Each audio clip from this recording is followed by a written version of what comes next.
I know. I just got home from a lunch meeting with my friends, so over here, like I could really use a nap right now. Listen. So, I was looking up this article because I remember them talking about celibacy was trending last year. Interesting. Right. Crazy. I'm like, what? So Psychology Today did an article last June, and then USA Today did an article in November. So I'm like, okay, I'll call this celibacy is the new sex question marks. It's more like clickbait, but seriously, it's trending. So so we'll just be speaking on our personal journey and then just talking about what are other reasons you think people outside of like Christianity choose this lifestyle as well. So it's usually pretty flowy, like not, forced. So yeah. Yeah. Okay, so I'm going to say my name. Of course, I give my spiel, and then I'll say, we're here with the beautiful, introduce yourself, and then you say your name and everything. Okay, Kirby. Sorry. Okay, that works. Oh, you good. Like something in my eye, Jesus. Really? Let me pray us in a little bit. It works. I'm always for it. Dear Heavenly Father, thank you for bringing us here today. I just ask that you be with us, and although we aren't in the most, I guess, churchy religious setting, I know that you said 2 or 3 gathered together and we speaking on your word. God, I just ask that you fill us up so that we may say what you want the people to hear. And in Jesus' name, amen. Okay. Start. Yo, party people, it's Ashley of SingleWomanChronicles.com, where being single is a beautiful choice rather than a miserable circumstance. And I have a lovely guest. Again, I'm so excited about these guests that are wanting to come on here because these are like dope people, and dope people usually be busy. So it's good when you can get them. So introduce yourself, beautiful. Hey, everybody. I am BriQu'Elle Grant, actress, writer, director, producer, student now. All of those just a creative, all around creative. What are you in school for? Filmmaking. Yeah. So the people, when they see this name on here, y'all can put respect on my name, because when we see her on like production and you see the credits and she's in there, I was like, I remember that name. Listen, period. So, get down to the nitty gritty. Today we are going to be talking about celibacy. And the reason I have this wonderful young lady, because how long have you been celibate? Girl, this year will make 8 years. Woo! Yes, Lord. Creeping up on you, girl. This year make real fast. April the 24th will make 5 for me. Like, Lord, it's been real, but I don't want to see 10. I don't want to see 10. I knew I wasn't the only one. I don't want to see 10. I celebrate every year. Like I do a balloon and I get cute or whatever. And I get all this, I get some backlash, but most of the time it's, people like, oh my God, this is dope. And people like, I started celibacy because of you. And I'm like, oh, that's a lot of responsibility. That's good though. It's inspiration. Yeah. Underneath that picture, I'd be like, oh, we doing this another year. Oh, okay. Yep. Great. And again, here we go. Exactly. Laced with so much sarcasm because, as you know, we just trying to get to the finish line. And the finish line is marriage, then some bang, bang, bang, bang. Because contrary to popular belief, Jesus, not stop having the sex because we did not like the sex. That was not that was not the reason. Matter of fact, that's why it's a struggle. Exactly. We loved it. We enjoyed it. Exactly. It's not like, we wouldn't be choosing to do this if we had someone who we felt was worthy to do it with. But but yeah, so the title of this episode is Celibacy is the New Sex.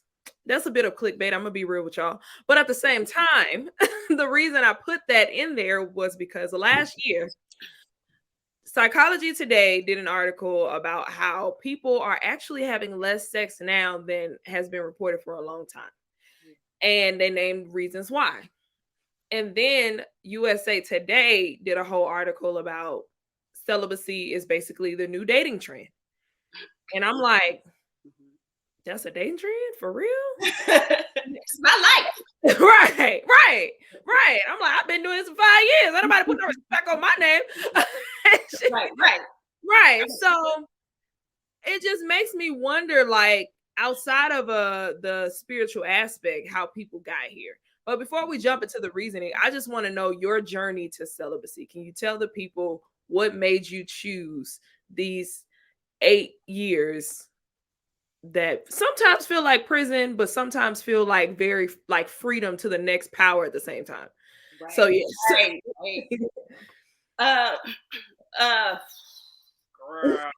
Well, honestly, the biggest factor was God. The biggest factor, if I can say, honestly, was God. Like he'd been convicting me since I was about 23, probably about 23, 24-ish.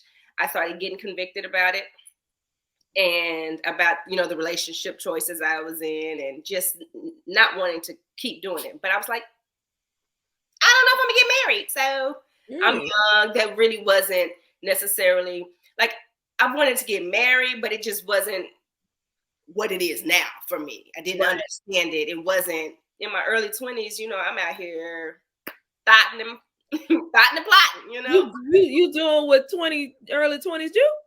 Right. And I, of course, just had all the wrong relationships. But I would go from, like let's just wait and see if I just get into a relationship. No more friends with benefits, just get into a relationship. It failed. And every time a relationship failed, I'll be like, but God, why you keep doing this to me? I'm a good person. Why you keep sending me the wrong people? Exactly. Right? And so I would play around with it a lot. Like, okay, then I'll just wait and get into a serious relationship, or wait like the Steve Harvey, like three months, or wait until I feel like we're serious and we're kind of talking about marriage. I'm gonna wait.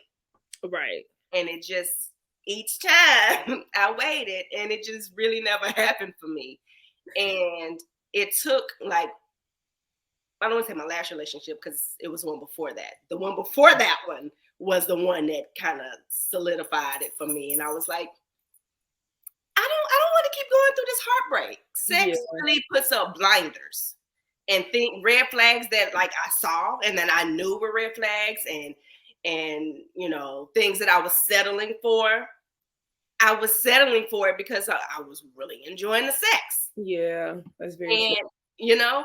And it kind of put up blinders, and I was like, I can't. It took me like 3 years to get over that relationship. And it was once I started going into my journey of trying to discover who I am and heal, and I learned then that it had to do basically with soul ties. A lot of it was soul ties. The soul ties created, through sex, and then just his energy, soaking up that energy. And I'm like, I just don't want to put myself out there to just keep what I'm gonna give my husband, like this old raggedy used.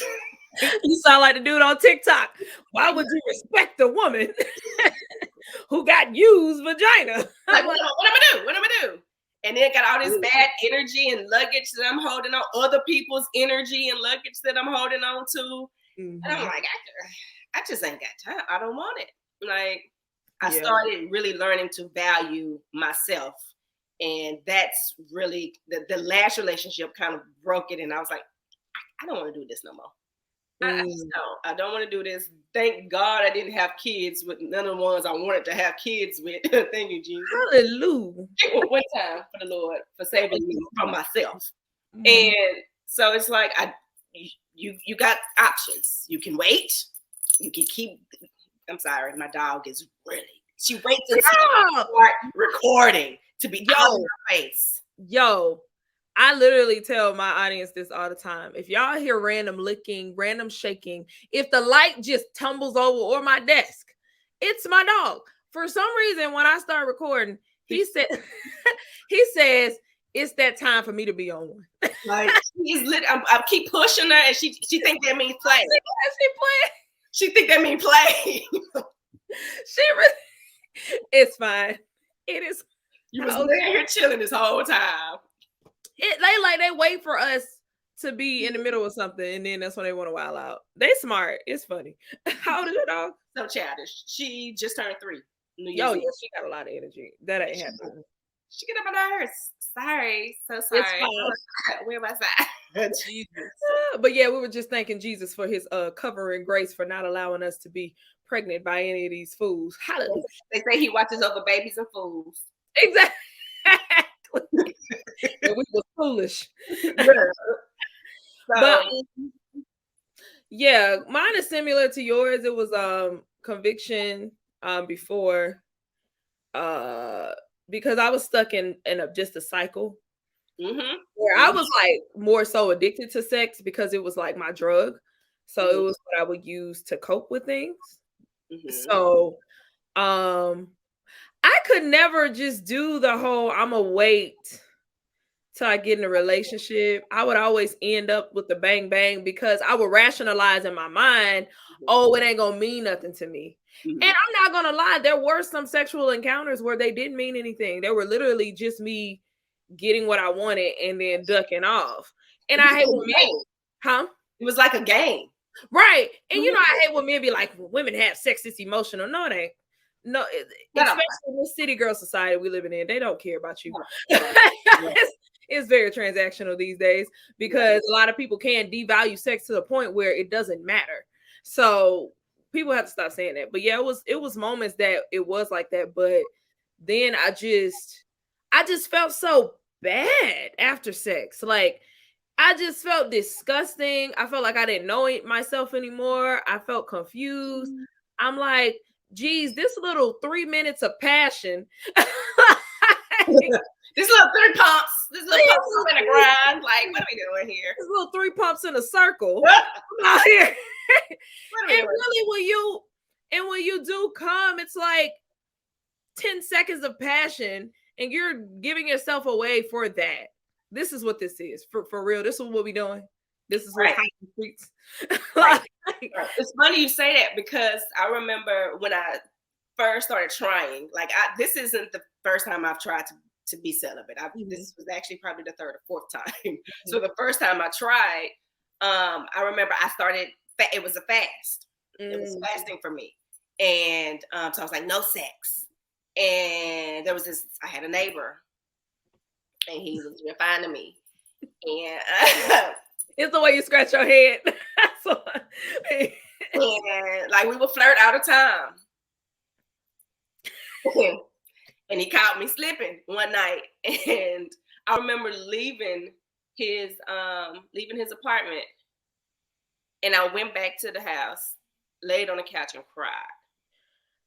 Like I felt so bad. I was like, I failed. I have failed, and I'm like, this is. Who am I that I can't even say no? Right. It does make you feel that way. Yeah, I felt so bad, and I remember somebody telling me, I think it was a friend at the time, was telling me like the fact that you feel bad about it now. You gotta celebrate the small stuff. Celebrate the small stuff because the fact that you feel bad about it now lets you know that you're growing, and that you're especially spiritually, you're growing because you're feeling the conviction. So. Kind of, give yourself some grace. I gave myself some grace, but I cried. I remember crying. Like, I suck. I'm stupid. I can't stop doing this. Girl, I done had many situations where I done ran out and cried in the car. Yeah. I done cried in the car so many times, and it's just like, you want to stop, but it's like you can't. It goes back to that scripture where Paul was talking about, why do I do what I don't want to do? It's because those are two entities inside of you that are battling. It's that flesh and that spirit. Yeah, and it's just like that's why the fruit of the spirit, a piece of that is self-control. Yep. You have to increase that spirit And the only way to increase that spirit is to starve yourself of pleasure. Dying to flesh. One of the highest forms of pleasure is sex. So if you start there, like, you can pretty much starve yourself from most things. Right. Except like chocolate for me and coffee. But it's okay. It's all right. Exactly. But I have a sweet tooth. It's not so much chocolate anymore. I was when I was younger, but then I had terrible acne. So I was like, I got to get rid of chocolate. So that kind of helped me really subside, like, kind of stop the chocolate. But I have a terrible sweet tooth. Terrible. Girl, so I get it. Trust me, I get it. The suffering. But I got the sex down packed. If I could just. And that literally fasting helped me to go pescatarian. Anytime I would fast, I would literally never go back to whatever meat it was. Yeah, that makes sense. Seafood. Yeah. I'm intentionally not fasting seafood. Right. Let go of seafood. Yeah, no. Let me tell you something. I was pescatarian for like a year, and I was like, never forget this. When I always say, when I get money enough to like get a chef, then I'll go back, because it's just hard keeping up with recipes, and because I'm such a like creature of habit. Yeah. And I find myself eating the same thing over and over. Ain't nobody got time for that. Yeah. So, and I've done like the Daniel fast. I did the Daniel fast last year for 38 days. Mm-hmm. Mm-hmm. Whew. It's real. It's real. Whew. Yeah, it's real. Yeah. I don't see why people vegan. I don't understand. Because you literally have to watch everything. On the Daniel fast, you still have to look at ingredients like you're vegan. Like, you really have to look at what is in what you're buying. Yeah, it's real. What's crazy is I didn't want to slip up. So we got to the point where for my Daniel fast, I literally only bought fresh stuff. Mm-hmm. So I was just eating the same thing over and over. So like I was in Sprouts just buying everything out of there. Like, and I had canned goods sometimes, but like everything was just fresh. Because I'm like, I don't even want to slip up. Let me just. It's just too much. It's just too much. Yeah. It's a lot. Yeah. Back to celibacy. So how is dating for you? Tell me about your journey of 8 years of dating. How was that? Girl, okay. So after I'm here like, I wonder if we're gonna have similarities. Probably, girl. After the 3 years that took me to get over the ex, I started dating. I got into another relationship. Mm-hmm. And with sex being off the table, like when we went into it, he wasn't celibate. He knew I was. I respect that. I got that one. And so for those who are listening, she's doing air quotes, because when a man say I respect that, they don't see how far they can push the limit. I was gonna say until you get weak and I'm horny. Yes, solid. Yes, that part's solid. I respect that until you get weak and horny. That part they don't tell you that. Then I'm not gonna push it away. I'm not gonna be there to hold you accountable. Exactly. It's like a semicolon, because it's more to the story. Pretty much, yeah. So in that relationship is actually where I learned I gotta set some true boundaries. Because we truly almost went the whole way. And then it also how detailed can we get on here? Listen, do your thing. He would try to ask for things that wasn't necessarily going all the way. Yeah. To try like oral. No, he didn't ask. He never asked me for that. He wanted me to masturbation. I'm like, is it butt stuff? Do you want to like bang you? Right. I can't even think what it's motorboat. Is that what's called? Yeah, stuff like that. He would ask for hand pleasures, for hand jobs. Yes. He would I did get asked to, go down on me. Yes. I'm like, okay, so we can't. This ain't good. And I'm a kisser. Me too, girl. So I used to call myself a kiss garden tool girl. I was I love to kiss, and I kiss with passion. out And here, a kiss slut out here in these streets. in these streets. So the kissing kind of, got heated, and it would always get heated. And, we almost went there quite a few times. Mm-hmm. That it never happened, thank God. But that relationship taught me, okay, you're going to have true boundaries. Like I would spend the night at his house, or he would spend the night with me. You got to have boundaries. Yeah. You're setting yourself up for failure here. And you're pretty much teasing this person who has already established that that's not his life. Yeah. So you're kind of setting up him, and you're setting yourself up for failure at this point. So got out of that relationship. How long were y'all together? We had to end that one. And how long were y'all together? Oh, how long? 6 or 8 months. 6 or 8 months. Okay. Like ended it right after my 30th birthday. Like my birthday, like 2 weeks later, I was like, you know what? What do you think we're doing here? I think this is it. And so from that, I was like, okay, so next, I can't do the kissing. There's no spending the night. If we're going to be out, we can't be out super late, all at each other's house chilling, Netflix and chilling. Like I can't be doing none of that. Like literally kissing had to come off the table for me. So my next is like, y'all gonna see me kissing at my wedding. Like I had to, because it gets real. And so after him, I didn't really date. A few exes would come around in the picture and would try to, hold conversation. And I would just entertain it just because. And I was like, for what? At that point, for what?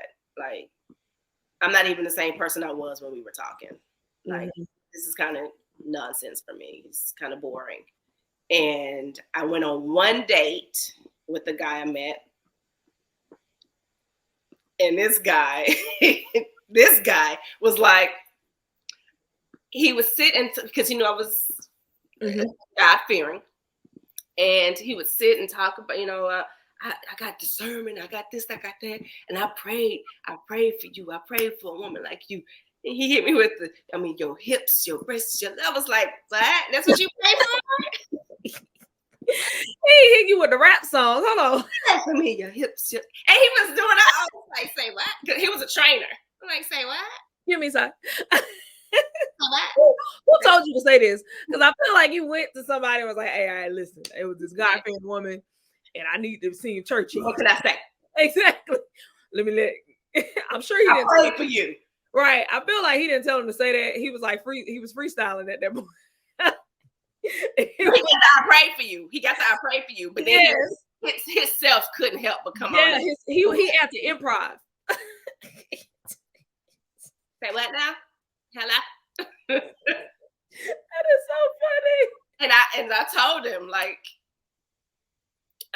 so I hit him up and I text him. I'm like, you know what? It don't seem like we're on the same page. We want two different things, and I can't be what you want me to be. So, I don't think this is gonna work. He was like, well, good luck. It was nice knowing you. Oh, his feelings was hurt. Oh, their feelings was like, oh, their feelings was hurt. All right, then, buddy. See you later. Ooh, the feelings was hurt. Nobody likes rejection though.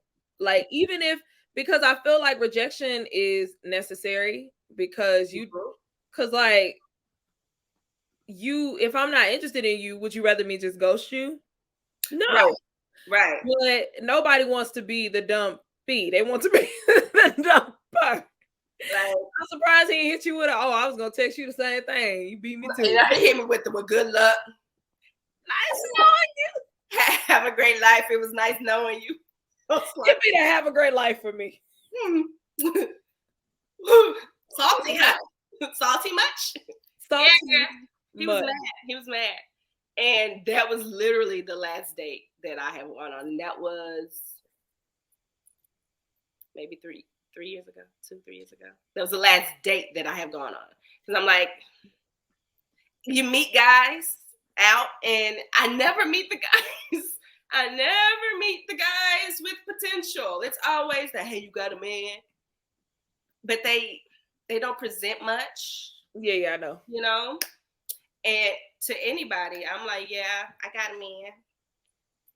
I mean, internally, my man is God. But I got a man. I mean, I feel like Deacon Meg the Stallion said it best. She said, "Yes, I got a man," depending on who asking. So yeah, I got a man. I totally understand. And he don't let you have friends. I was like, man, bro. This is my response, and it always works. So I'm gonna tell the people: if a guy asks you, he don't mind you having friends. I always look at the guy in the face. If you were my dude, would you want me? Exactly. Would you want you to be my friend? He'd be like, you right. You right. They hit you with the hands. All right. My dating journey been a little different. And I think mine's is a little different because not only was I unlearning the detriment of sex on my life, I was also unlearning the detriment of the horrible patterns I was in dating. Because I had a lot of bad dating habits because one, this is all through my journey of learning myself and, celibacy. So one, anyone who follows me knows I talk about sex, my addiction to sex. I talk about how sex hadn't done anything but hurt me. So, and I had an unhealthy relationship with sex. So like some people have positive relationships with sex. They are okay. I was not her. So that's why I feel God called me to celibacy, because he's like, this is how you fix your problems. I think eventually, I think God would want everyone to be that, but I think sometimes in your life you have more pressing issues than sex. Other people, but my pressing issue was sex. That was how he was gonna make me more Christ-like. Stop. Right. Sat down somewhere. What'd you say? Sat down somewhere. Close your punani, okay? The next thing was, because I grew up with a mom who she got pregnant with my brother at I think 16. She was very strict because she was afraid of me going down the lane that she went. But she didn't understand that I was too scary to do things because she was crazy. She was a nutcase, like crazy. And so she never talked about boys with me. She never gave me the game. We never talked about that. So I jumped head first into college life, honey. I was out here because that's normally how it goes. Exactly, because like she didn't let me date in high school, didn't let me so I feel like I'm behind. And I feel like parents shouldn't do that because it makes people anxious and want to go for it. So I was so green when I started dating. When I tell you, because I feel like dating is a skill that many don't understand or know. I had no skills. Like scale from 1 to 10, I was a 0. So I just bumped my head so many times because I was trying to find the strategy, but I just was failing because ultimately I wanted a relationship. I wanted someone to take me seriously, but I was moving like a person who didn't want to be taken seriously. Yeah. I didn't understand the difference between those two. And I know somebody watching is like, well, just be yourself, then whatever. Contrary to popular belief, you can be yourself, but still have boundaries. Right. Because the type of man that I wanted a man to respect me. And most of the time, people, not just men, but people don't respect you if you don't have boundaries.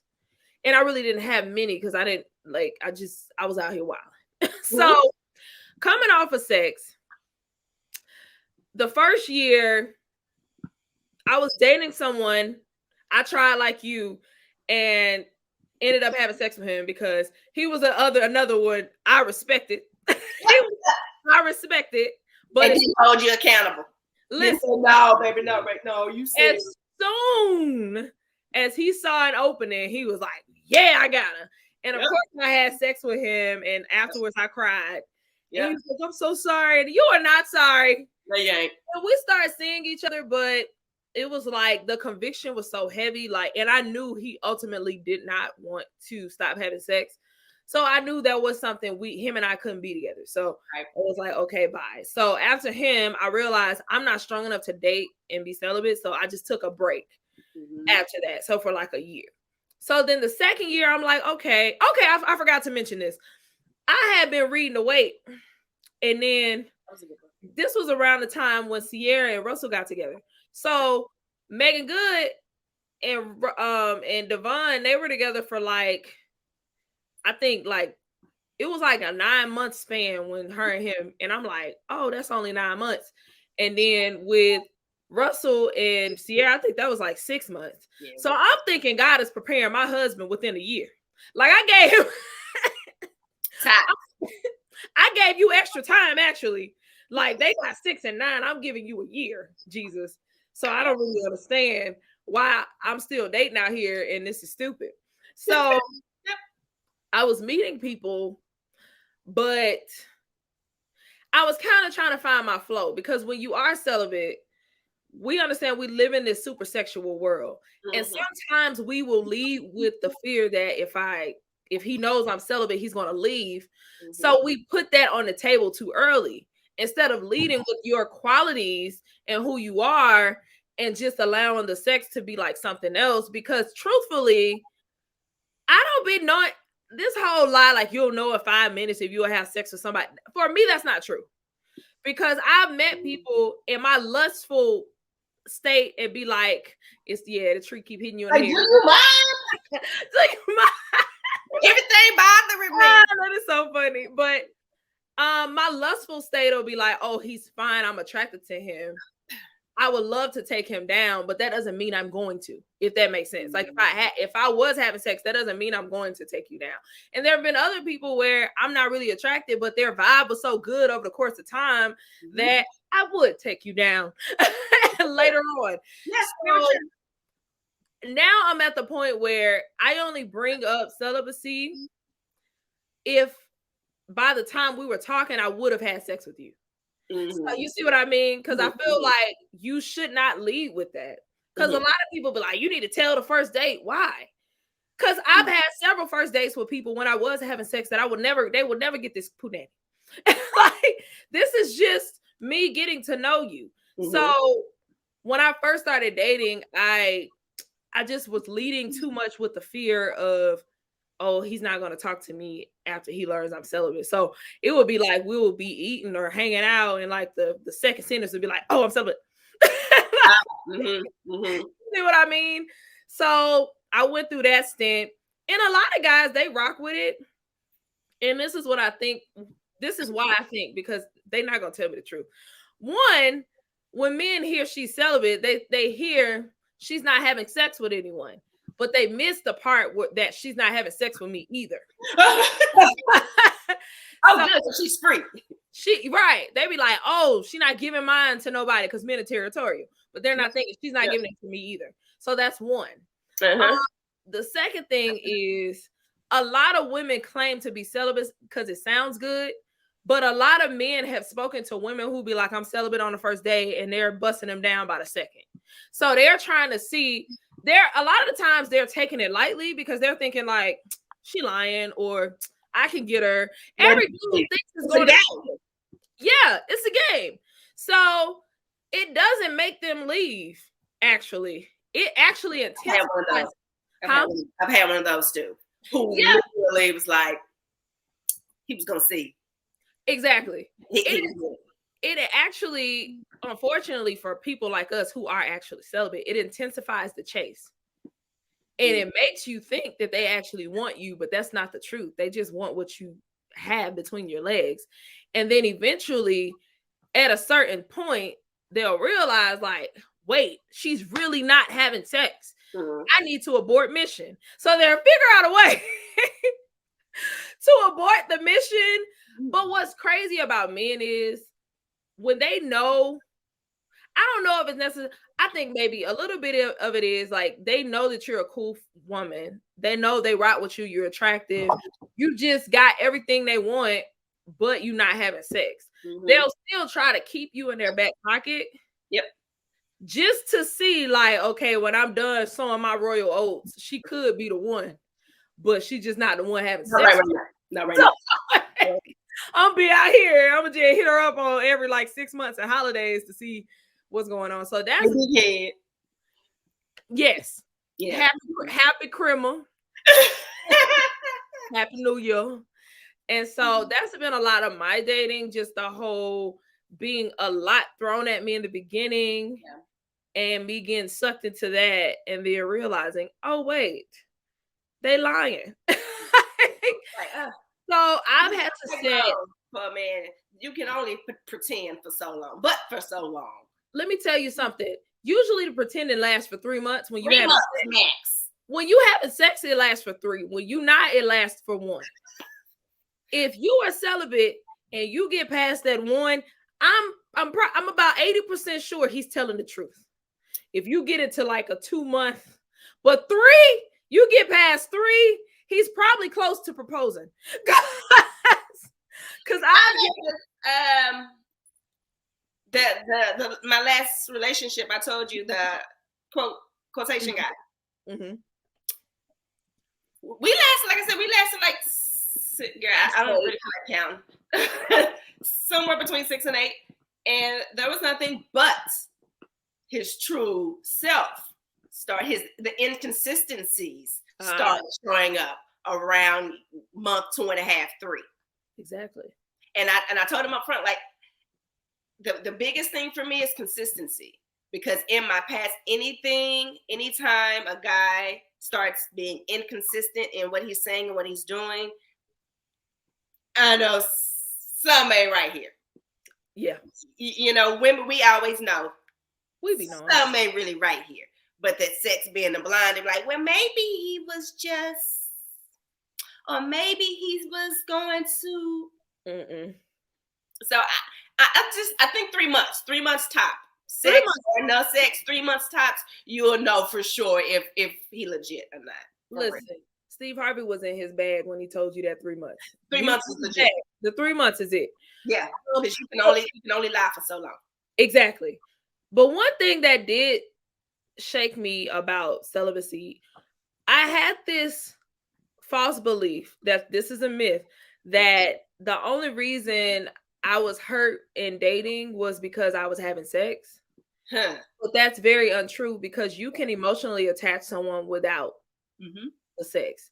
And I learned that in celibacy, like, oh wow, I actually am emotionally hurt. I still got to get over you, just like somebody I would have had sex with. Wow, that's crazy. I did not see this coming. That was intensifies. It just adds way more weight to the hurt. It does. But again, it is like your energy, like it's the soul tie that you're now having to break. So I think it just intensifies the hurt. Like when I walked away from this guy, who the quote unquote man, I really wasn't too hurt behind it. Like there was nothing truthfully holding me hostage there. Right. I walked away and was okay. I missed him from time to time, right, but I wasn't really like in my bag like with the last one.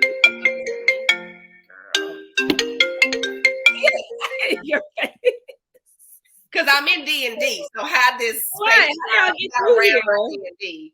Listen, got around my D&D. The enemy don't want us to be talking about this. Your phone and the plant slapping in your head, our dogs wilding. Like I'm legit in D&D. How does FaceTime get around it? It's so disrespectful to me. But I do. So what I've gathered is the lack of sex doesn't affect the connection, but it does help when you're trying to detach. It's harder to detach from somebody you having sex with. Yes. You detach so much quicker when you haven't had sex. You can say no, because there, like you said, there's nothing. I see everything. There are no blinders. I can see. I literally have glasses on right now. I can see you. You know, I see you, right? And I see us, and this ain't it. I can see you.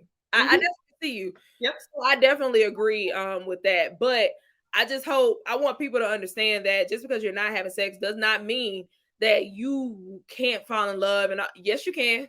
Trust me. Because attachment is still attachment. Connection is still connection. It's just sex adds another layer to it. Yep. But now I want to touch on something. go back to something because you touched on it. You mentioned it twice, and I really want to touch on it about being addicted to sex. So you said you were addicted because I felt the same way. But I want to ask too, because what I have been uncovering lately, because I'm in the process of writing, and what I've been uncovering and discovering about it is that back then I thought I was addicted to sex. Like I really truly became a bitch. If I didn't get it, 2 days, somebody, everybody. It was like the grab a Snicker. You're not yourself when you're if I wasn't having sex. I really thought I was addicted to it. But what I've been learning lately is that it wasn't necessarily sex that I was addicted to. It was that false validation that I felt like I was getting from sex. Gotcha. Is what I was really addicted to. Gotcha. So I wonder if that was the same for you, or if it was literally the act of sex. I know even when it was a game for me, when I was like, oh, he could get it. Oh boy, you could get it, but you don't even know. Just to have that one up, just but for the ego stroke, it was still about validation. It was still about you chose me, you like this. It was good, right? She the business, ain't she? Like it was still stroke my ego, make me feel good, make me feel wanted, make me feel beautiful, make me feel like I am that I right. But you know what I'm saying? Yeah. That's what I was addicted to over the physical act. It was good and I had some good moments. But it was the whole, that was for me. Validation. Right. Mine was actually the act. And I say that because I never got validated through sex. I always felt the worst after. My validation was having a man commit to me. Yeah. Like the sex was just there for me to get off because I truly just enjoyed the act of it. Yeah. But I didn't feel validated unless somebody stayed because I suffer from abandonment issues. So because of that, when a dude walked away, it was like, I'm worthless. Yes. I feel again, somebody else left me. Exactly. So if I could get him to stay, then I'm validated. Yeah. And many times, like I didn't use sex to make a guy stay. Because I've had moments where like I'm thinking of 2 guys in my mind right now. Like there was a guy that I was super close to for a long time and we were friends and there was an attraction there, but I felt like he never took me seriously because I wouldn't have sex with him. And I'm like, and that's exactly why I'm not going to have sex with you, because what we're not going to do is allow you to walk away from me. Like, because you have sex just because I wanted to have sex. I never wanted to have sex off of a transaction because I knew that would hurt me more if that person walked away and then I have to shoot somebody's son and end up in jail and I don't have the time to be on Fatal Attraction. Who wants that? It's not right. So, but I definitely understand that. It goes back to Jasmine Sullivan's album, Hotels. Because the chick said it in the album. I don't know if you heard it on one of the interludes. She was talking about how when I have sex, I feel the most validated because you have to hear that interlude. She talked about, I gotta find it and figure out what number it is, but she talks about like I feel the most validated because I know even if you don't want me, you want this coochie. That's what it was. Exactly. Yeah.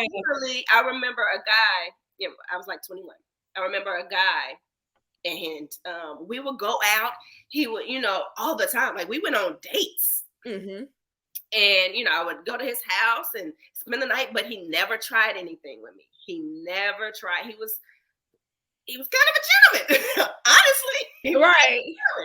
Like, and back then I was like a heavy drinker. Like I drunk till I was on the toilet, like on the floor, calling Earl. Like I was a drinker. And so like we would go out, we would have fun. And again, I would spend the night and would never try anything. And I was like, is he gay? Like I literally started questioning. And I was to him, like, I don't know what's going on. You ain't, And in my immaturity, I'm questioning stuff like, what is going on? Because does he not Right.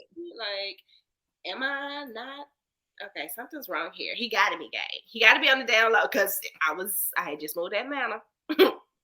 I had just moved to Atlanta, and I was like, one of them down low brothers. It got to be. He got. I found him. I found him. I knew it. I got. And I truly don't remember what his response was other than him denying and like, bro, you kind of tripping. You asked him today? Huh? You asked him? I told you, I literally brought it to. I didn't ask him if he was gay. I was about to say, like, so you gay, ain't you? Because right. Wait now. Come true. Come true. No.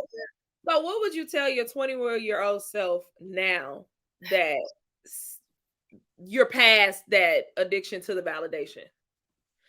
Because you're talking to somebody right now who's probably addicted to that validation and they want to know what to do, what's next. So what would you say now? Oh, to my 21-year-old self, it's really like, let me find her, girl. let me bring her in the room, honey. Sit down, girl. Let me sit her down. Please. No, really, honestly, tell her that you are so much more than what you're putting out. Like you're worth so much more than what you're receiving. If you just take the time to find yourself and truly learn to love yourself, you will understand what you're giving out is not the best of you. What you're receiving is not the best from God and not the best of man. But just to take your time to truly look at what you're presenting and why you're presenting it, and understand that that's coming from a brokenness that you don't even understand yet, a brokenness you haven't even tapped into yet.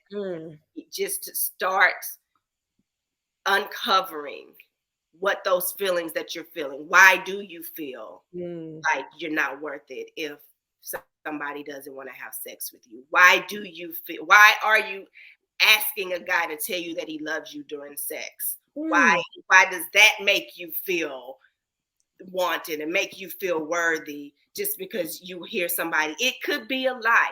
In the moment, you don't really care if it's a lie. You just want to hear somebody tell you that they love you. Why is that?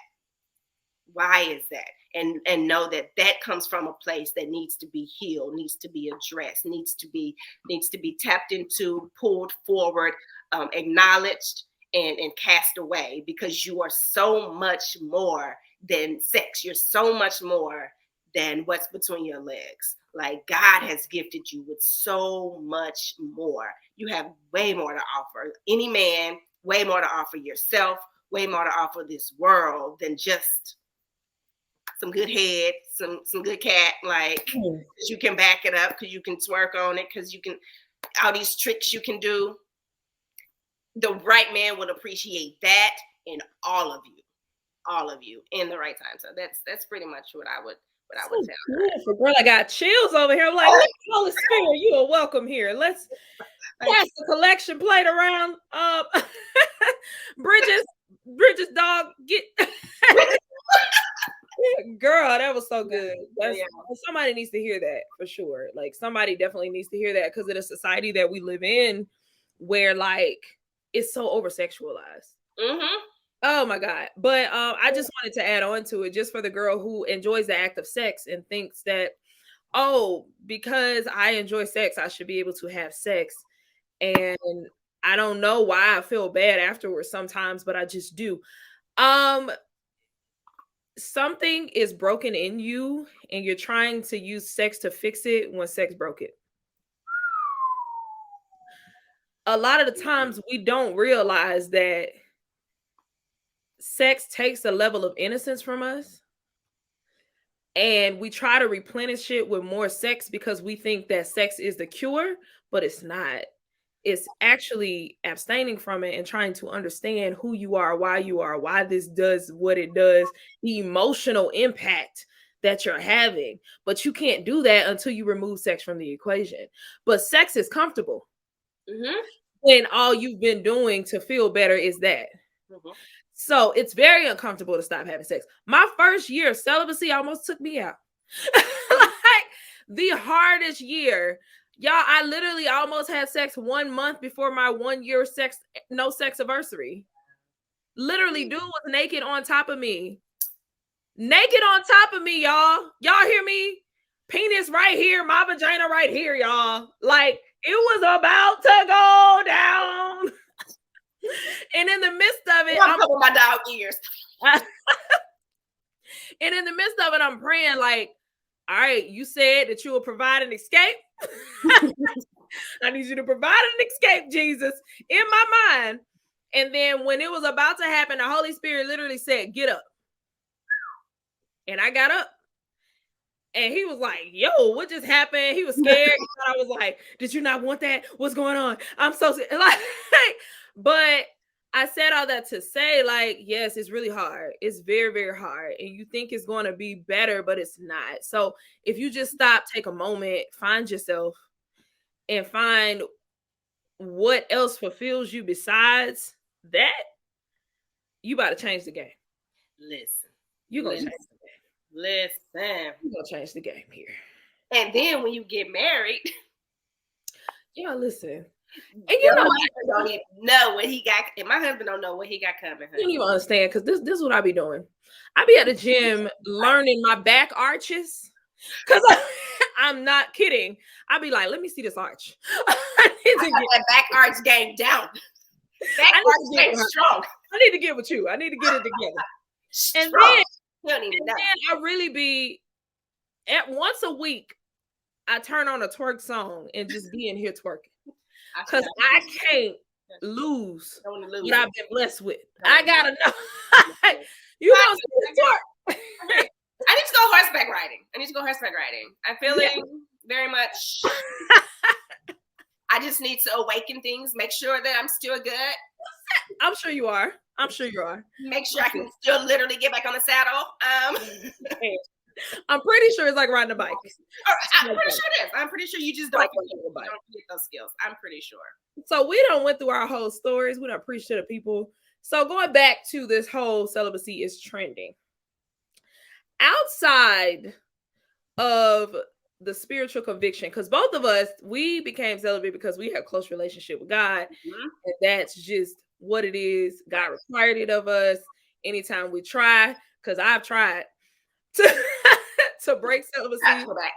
Yes, I get blocked each and every time, because it has been moments where I'm like, you know what? I ain't even got to wait to marriage. If someone is worthy, I'll give it to you. But they don't even be worthy. They dusty. They are duh and sty. Okay. It's two words. They dust and tea. Okay. What are some practical things that you feel are the pros of celibacy? Because I'm going to tell you what Psychology Today said was the reason why a lot of people were choosing it. They were saying the more internet increases, the less sex people are having, because a lot of people are online and they're awkward in person. So they can't really get out of that comfort zone of being online because of like social anxiety. I feel that. I can. Yeah. So that's one reason. Two, people aren't being like, relationships are just not a thing, becoming not a thing anymore. Marriage is becoming like obsolete in a sense.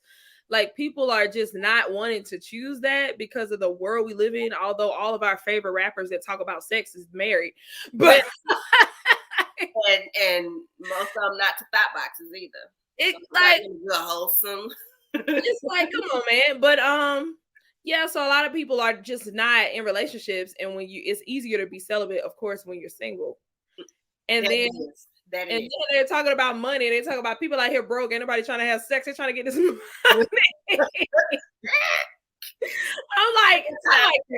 I like that reason.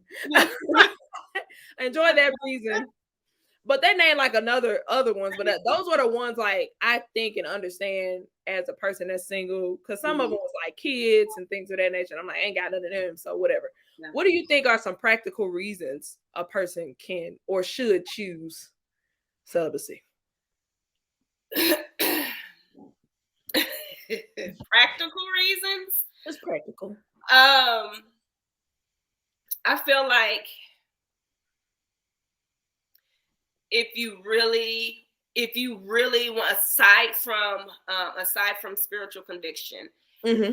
and your relationship with God, if you really want a good, healthy relationship, and I'm not going to say that because there are people who aren't celibate who are, who didn't go this route, who have relationships. But if you want to, for those who are considering it, let's just say, who aren't opposed to celibacy, it's a good way to weed out the bad. Weed out those who really only just want to have sex and, get it off and going on. Right. Who, it's a good way to really weed those out. That's the most practical that I can get, is that it has really helped me weed out the ones who are not serious about commitment or commitment to me. Mm-hmm. That's celibacy has truly helped me in that. Yes. It's like bye. Yeah. I said it's like bye. Right. Yeah. Like legit, and I'm A-okay with that. I'm A-okay with that. And you just stop wasting your time. Yeah, that's true. Stop wasting your time on pointless relationships. Like, I don't know how many times someone has tried to hook me up, and for what? If I don't see myself marrying them, I don't really feel like entertaining. Your BS radar goes real high. Oh, it's very high. It goes real high, and you don't have the tolerance for okay, there you go. You become more intentional. Yes. About your time and your energy. Who gets your time and who gets your energy? Because why am I wasting my time here? I say this all the time. It's hard to be woke. When you get growing up, I used to always see the saying, ignorance is bliss. Yeah. And I never understood it until I understood it. Right. And a part of me understanding it was getting to the age now where I'm not an instant gratification type of person. Like, I don't need it in order to function, because we live in a microwave society that people that need it to function. Now I understand why ignorance is bliss, because when you are basically starving yourself of pleasure, and that it's kind of like a level of like long suffering in a sense, because it's not comfortable and it's not blissful, but you're doing it for a reason, for the greater goal, right? So you have to suffer for a little in order to get to the bigger goal where you can thrive. It's kind of like working out. Like, you starve yourself, you work out hard so you can fit in that dress, you look good in that swimsuit, right? Right. So ignorance is bliss is because when you are on the other side and you having sex and you're just doing everything that the world is doing, you're having fun. Like, you don't realize there's nothing wrong with it. But then when you become woke, you like, bro, I ain't got time to be dealing with none of this. And this is stupid. I can't casual date anymore because you're stupid. I'm not wasting my time because you're stupid. Like, yo, I'm not doing that. It's not worth it. Like, I'm not the girl that's about to go out with you for a free meal. I can pay for my own. Because me, myself, and I prefer light dates, because if I don't like you, I want to be able to get out of there quick.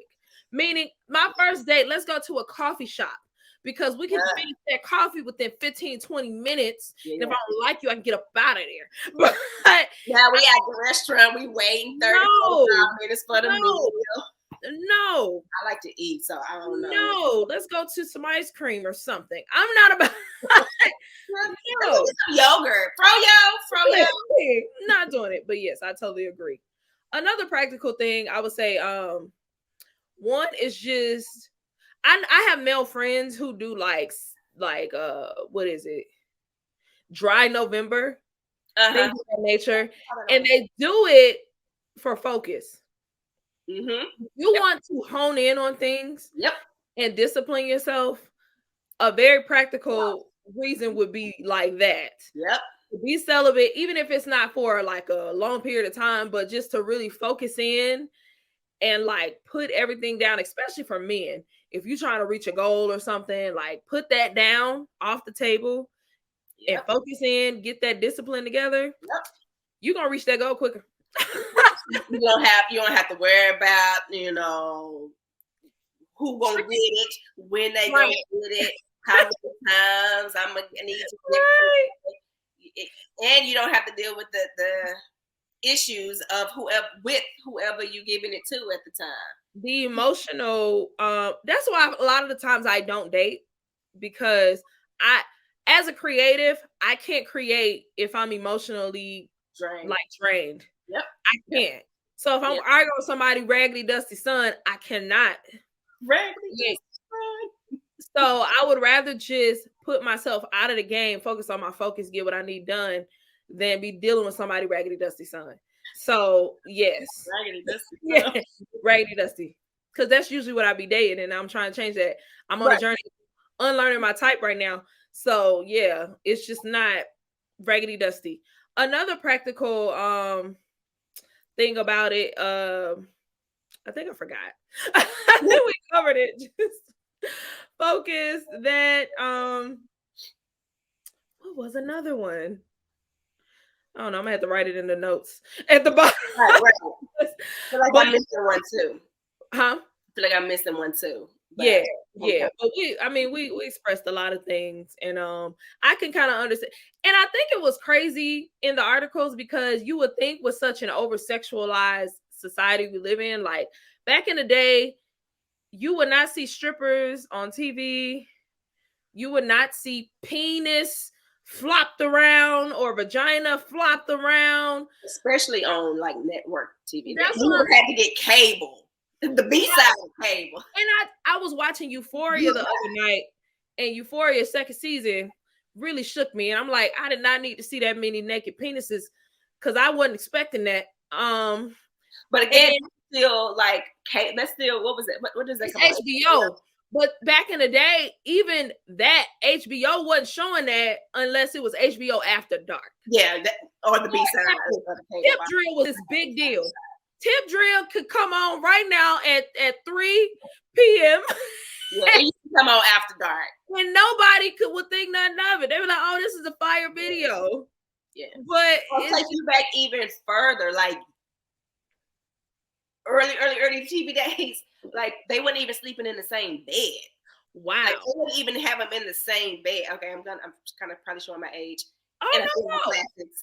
But if you look at shows, let me give you I Love Lucy.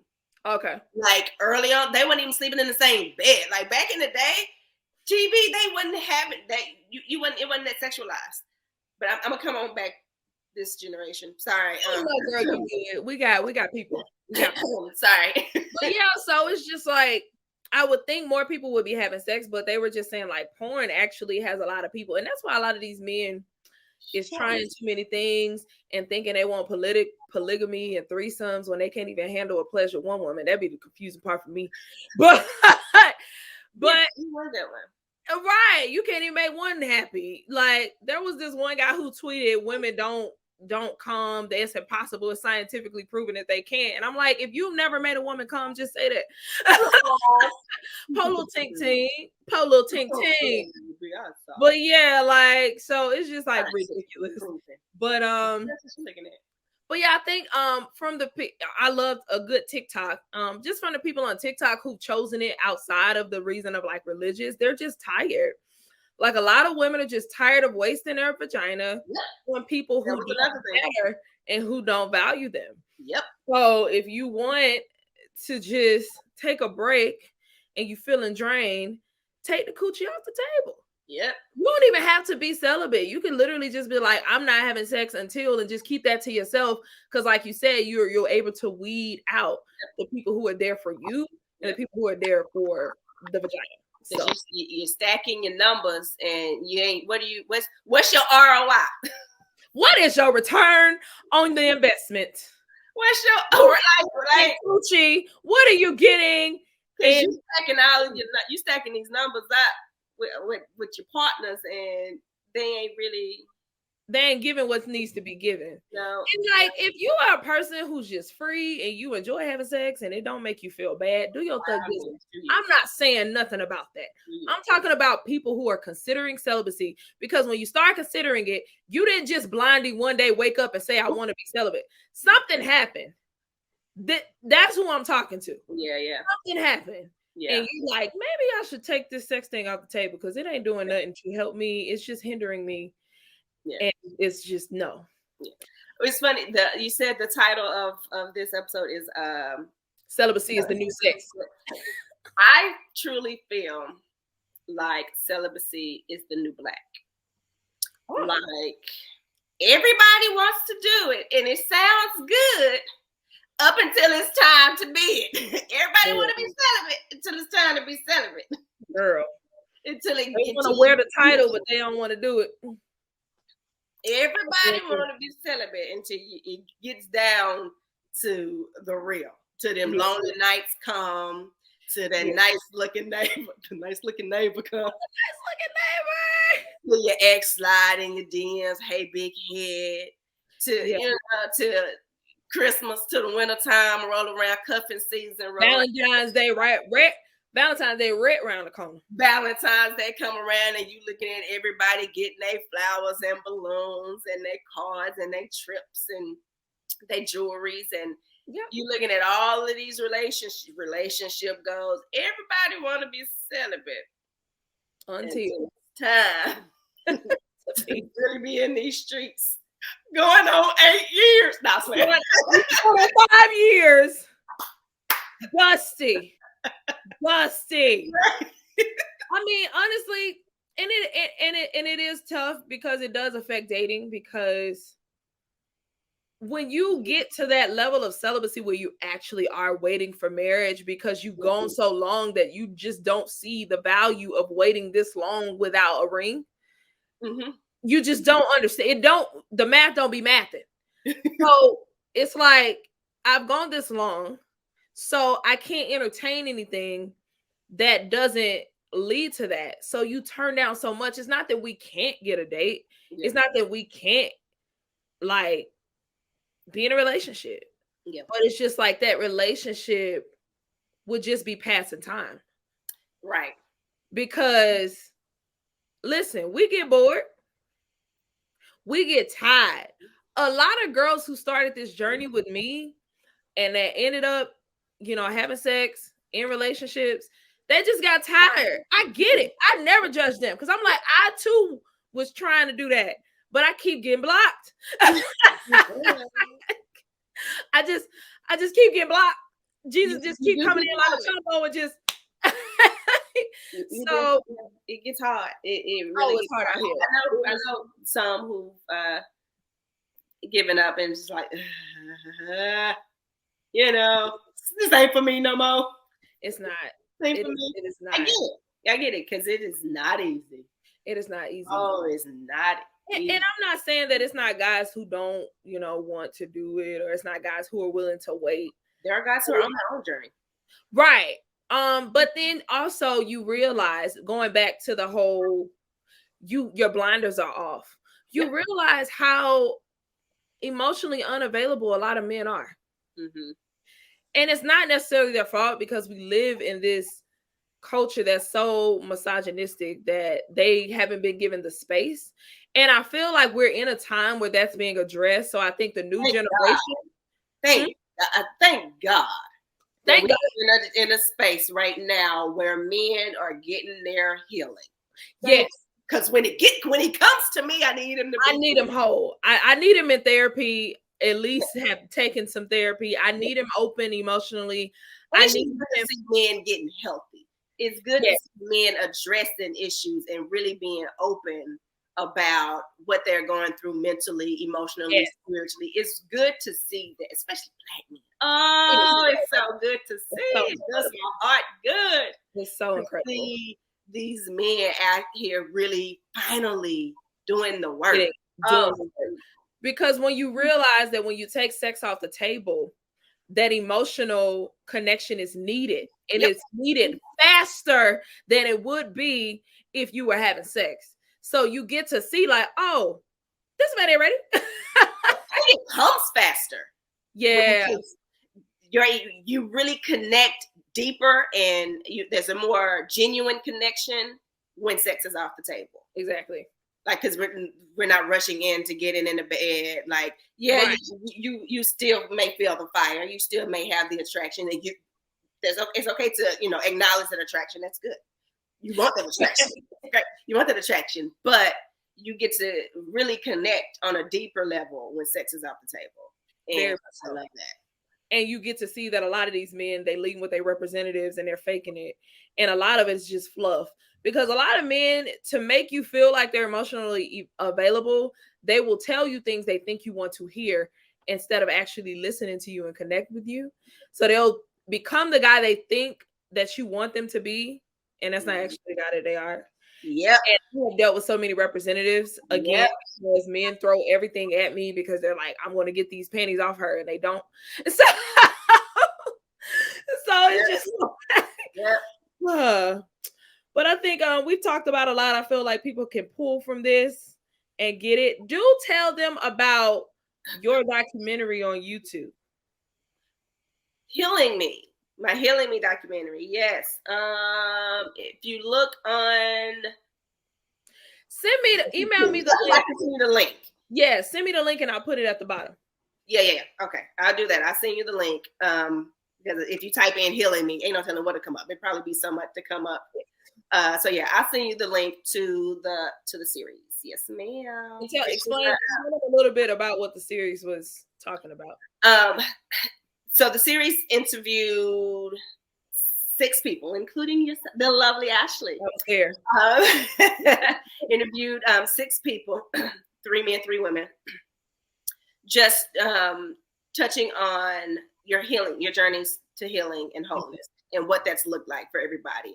And when I approached it, or when it came to me, it came after my movie. I did a movie, Broken to Bride, that was loosely based on me. You know about it. And my journey. And I kept getting out of the feedback I was getting, everybody was connecting, men and women, understood the journey and that the character or that I went through. And so I was like, man, I didn't know that men were going to connect with it. Like, I had no idea that men would understand it like that.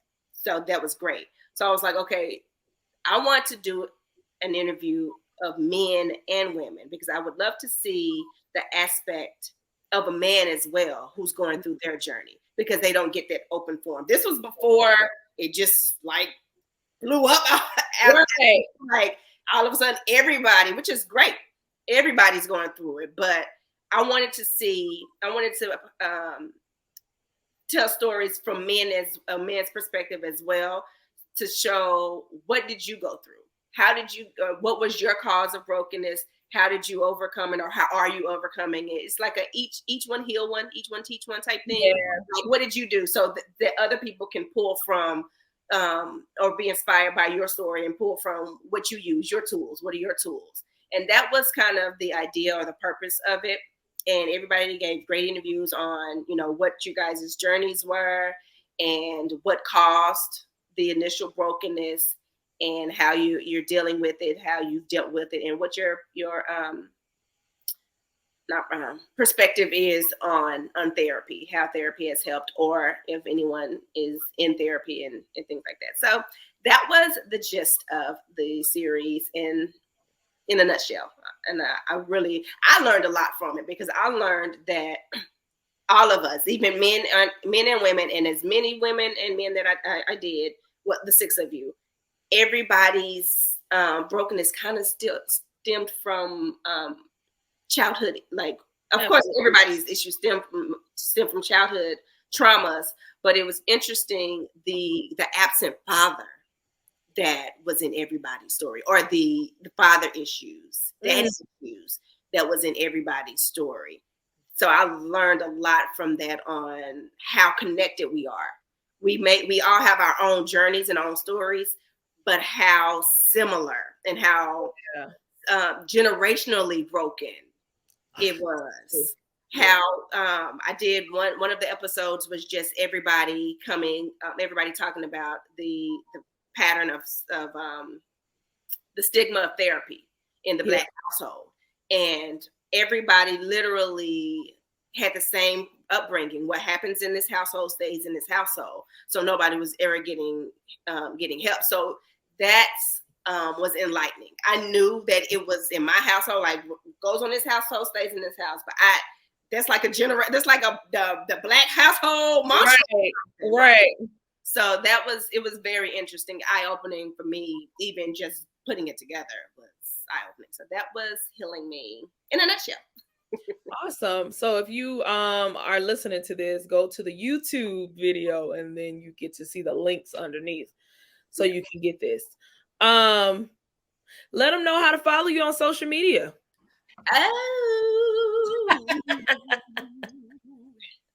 Oh, girl, I'm trying to remember. So I'm on IG and Facebook mainly. Right. I couldn't even remember what my Twitter is, honestly. Sorry. But I'm on IG and Facebook mainly, and they are BriQu'Elle Grant.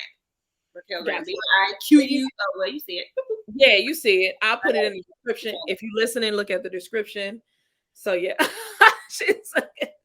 I'm gonna get it. Listen, that camera in, you be like, oh, wait, I'm here. Exactly. Well, thank you so much for your time. This has been brilliant and amazing. Anything you want to say, leave the people with? You don't have to. I think I laid it all on the table. We did. No, I really enjoyed it. This was a really good conversation. And that gave me a reason to be cute because I've been sick for over a week. So, girl, I told you that 2-week sinus infection almost took me out. I'm like, you sure I don't got COVID? I done tested negative. But right, but and I gotta I'm gonna get retested just because in the news they have been it's been a lot of false negatives. With this new variant, a lot of false negatives. And with the symptoms I've had, it's like, ain't no way. Like once I lost my sense of smell, I'm like, ain't no way. Oh, you lost your sense of smell. I didn't lose my sense of smell. I just was miserable. I felt like I was in like a bubble, like sinus pressure. And yeah, I had a terrible cough. I'm still congested and my voice comes and goes. So girl, we got a good hour. You got an hour, 17 minutes of voice. Surprise. I will be desperate sometimes. Like it goes in and out. But I can smell sometimes I can't. Like I don't know if I can smell right now or not.